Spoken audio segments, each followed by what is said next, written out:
बहुत समय पहले की बात है। एक बार एक राजा शिकार खेलने के लिए जंगल में गए। शिकार के पीछे भागते भागते राजा रास्ता भटक गए। भटकते भटकते उन्हें रात हो गई। दूर एक जगह उन्हें रोशनी दिखाई दी। वे रोशनी की तरफ बढ़े।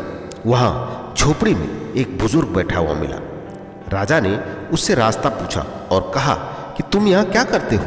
बुजुर्ग ने जवाब दिया कि मैं जमींदार की खेती की रखवाली करता हूँ। बदले में मुझे 1 पौ आटा रोज का मिलता है।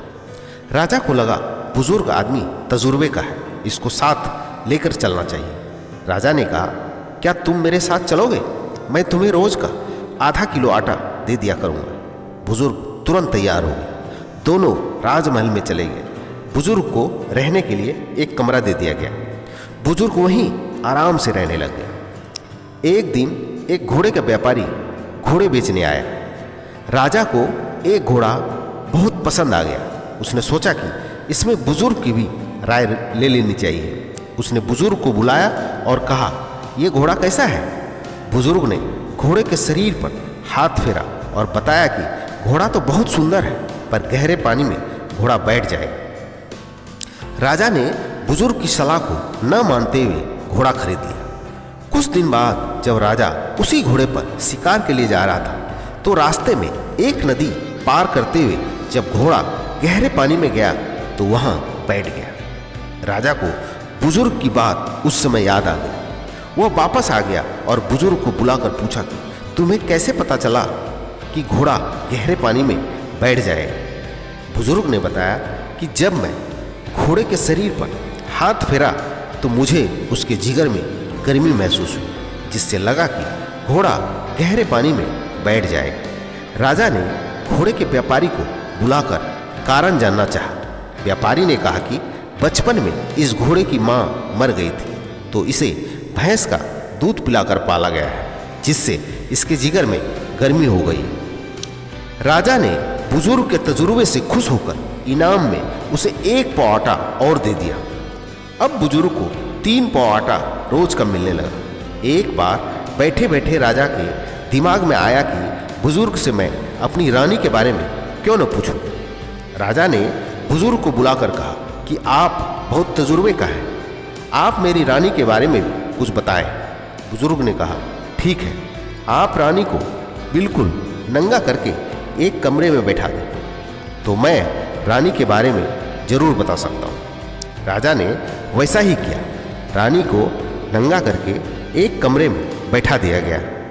बुजुर्ग ने जैसे ही कमरे का दरवाज़ा खोला, रानी अंदर को भाग गई। बुजुर्ग वापस आया और राजा को बताया कि आपकी रानी किसी वेश्या की बेटी लगती है। राजा ने अपनी सास को बुलाकर कुछ सख्ती से पूछा तो उसने बताया कि उनकी कोई औलाद नहीं थी, इसीलिए उन्होंने इस बेटी को एक वेश्या से गोद लिया था। राजा ने बुजुर्ग से पूछा कि तुम्हें कैसे पता चला कि रानी वेश्या की बेटी है? तो बुजुर्ग ने जवाब दिया, किसी भी नंगी औरत के सामने जाने पर औरत अपने अंगों को छिपाकर सिकुड़ कर बैठ जाती है, पर रानी मुझे देखते ही भाग गई थी। राजा ने बुजुर्ग के तजुर्बे से खुश होकर उसके इनाम में 1 पौ आटा और दे दिया। अब बुजुर्ग को 1 किलो आटा रोज का मिलने लग गया। एक दिन राजा ने बुजुर्ग को बुलाकर पूछा कि अब आप मुझे मेरे बारे में भी कुछ बताइए। बुजुर्ग ने बेझिझक कहा, आप तो किसी बनिए के बेटे हो। राजा को सुनकर बेहद ही गुस्सा आ गया और हैरानी भी हुई। राजा उसी समय उठा और अपनी माँ के पास गया। तलवार अपनी गर्दन पर रख कर बोला कि माँ, सच सच बता मैं किसका बेटा हूँ, नहीं तो मैं अपनी जान दे दूंगा। माँ डर गई और बताया कि तुम्हारे पिताजी राज्य के काम से बाहर ही रहा करते थे। यहाँ एक मुनिम रहता था, तुम उसी की औलाद हो। राजा ने बुजुर्ग से आकर पूछा कि तुम्हें कैसे पता चला कि मैं बनिए के बेटा हूँ? तो बुजुर्ग ने जवाब दिया कि मैंने आपको लाख लाख टके की एक एक बात बताई और आपने उसकी कीमत क्या रखी? 1 पौ आटा, जिससे इस बात का पता चलता है कि आप बनिए के बेटे हो। राजा ने बुजुर्ग के तजुर्बे से खुश होकर बुजुर्ग को अपने मंत्रिमंडल में शामिल कर लिया। तो ये था बुजुर्ग के तजुर्बे का फल। दोस्तों, तजुर्बा भी बड़ी कमाल की चीज़ है। इसके बारे में एक प्रेरणादायक कथन है कि क्यों डरे कि जिंदगी में क्या होगा, हर वक्त क्यों सोचे कि बुरा होगा, क्यों डरे कि जिंदगी में क्या होगा, हर वक्त क्यों सोचे कि बुरा होगा।